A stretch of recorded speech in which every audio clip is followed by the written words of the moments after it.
Shuffle দিয়া দর ভাঙছে দুইটা। আমার ঘরের যা আছে সবকিছু পুইরা লয়ে গেছে মাইরা। এ দেন রক্ত, এই দেন আমার মাথাটা। আমি এখনো মাথা মাথা আমি হাত দিতে পারি না। এই দেন কত টুকটার পর কুলাতে আমার নাতি নিয়া বাচ্চাটা ইটা দিয়ে ফালাই দিছে। ইটা দিয়ে ফালাইছে আমি ওকে সব খুলে দাঁড়াচ্ছি। ব্যাংকের কিস্তি চাইছে বড়দা এর লেগে হ্যাঁ আমার প্রথম কামাইলা মামলা করছে। মামলা করে কালকার সন্ধ্যার সময় হারার দৈরা তোদা নিচে।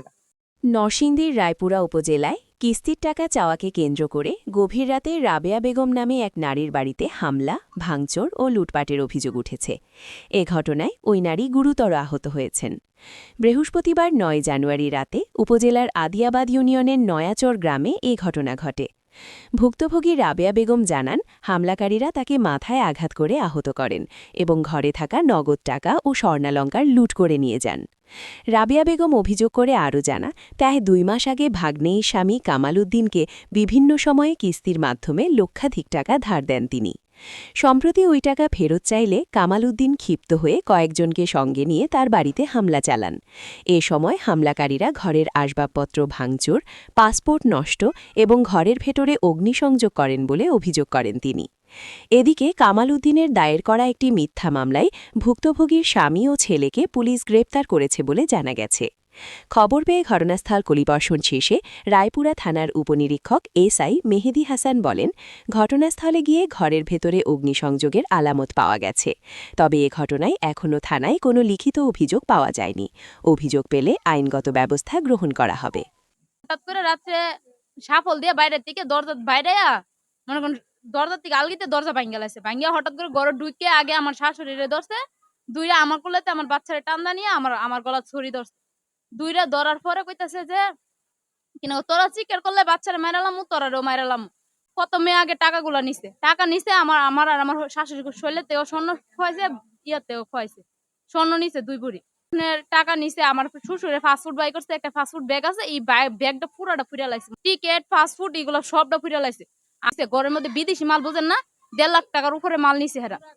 যাবতীয় সবকিছু আমাদের গতে নিছে। পরে যাইবেলা কইছে যদি আমরা যাওয়ার আগে স্বীকার করস তো দ্বিতীয়বার আবার আইমু তোরের মাইরা দিয়ে যাইমু।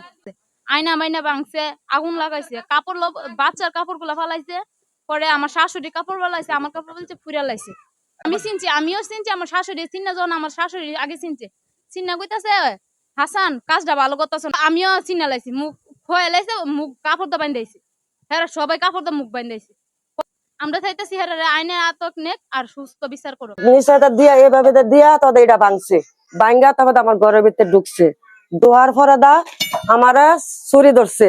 চুরি ধরে আমার টেহা পয়সা সব নিচে গা, আমার বউর গলার তো নিচে গা, আমার গলার তো নিচে গা। এই দেখেন ইটার ভিতরে সব নিচে গা। নেওয়ার পরে দা হেরা কইতাছে তোরা বারবি, তোরা দব কইরালাম। এবার আমি কইছে 2 জন মানুষ আমি চিনছি, 6 জন মানুষ আইছে, 6 জনের আমি 2 জন চিনছি, আর বাকি 4 জন আমি চিনছি না। না চিনার পরে দা কইছে যদি মানুষে যদি শুনে আমরা যে পর্যন্ত না যাই এখন যদি মানুষে শুনে তো আমরা আবার আয় বলে আমরা বলে জব কইরা লাগবো। আমি থতে হইতে লাগে গেছে, আমি দাঁতি মাতি লাগে আমি ওর হাট ফিল ফাস্টফুড। এবার দেখ ওই যে 2টা কম্বল ছিল ফুইরা লাইছে। আর এই দেখেন ফ্রিজের ভিতরে মাংস ছিল, এই মাংসটিও নিচে গা। এরপরে দা মনে করেন এই যে কাপড় চাপড় যা আছে হেরা সব দিলে গেছে গা। নেওয়ার পরে দা আমরা আর আমি অখিয়ালে গেছে গা। আমি আর কইতে পারতাম 2 ব্যাংক টাকা তোলার পরে দা আমি কিস্তি লেগে গেলে হ্যাঁ আমার বকাবাজি করে, হ্যাঁ আমার জব করে লাইতো, মানে হ্যাঁ বাপ মা আমার জব করে লাইতো। হেরা সবাই আমার আক্রমণ করতো। আজকে আমার স্বামী বিদেশ চলে গেল না, হে জায়গার পথে হেরা সবাই পুলিশি করছে, হেরা দিতাম না বিদেশ যাইতো। আমার স্বামী আমার ছেলে ধরে নিয়া রায়পুরা নিয়ে হেরা কেস করা আজকে নিয়ে আমার স্বামী না জেল। বাকি টাকা ফেরত চাইতে এই হ্যাঁ ব্যাংকের টাকা। আজকে রাতে একটা আগুনের ঘটনার সংবাদ শুনিয়া এখানে আসছি। ঘটনাস্থল পরিদর্শন করলাম এবং তদন্ত করতেছি, দেখি ঘটনাস্থল থেকে কে জড়িত। আমরা এই সম্পর্কে বিস্তারিত তদন্ত শেষে যথাযথ আইনানুগ ব্যবস্থা গ্রহণ করা হবে। লিখিত কোনো অভিযোগ পাইনি, আমরা আর কি মৌখিক অভিযোগের ভিত্তিতে আসছি।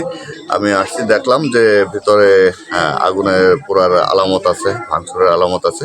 তারপর ঘটনার বিস্তারিত তদন্ত শেষে আমরা যাবতীয় আইনানুগ ব্যবস্থা নেব। আমি এসআই নিরস্ত্র মোহাম্মদ মাসুদ মিয়া, রায়পুরা থানায় কর্মরত।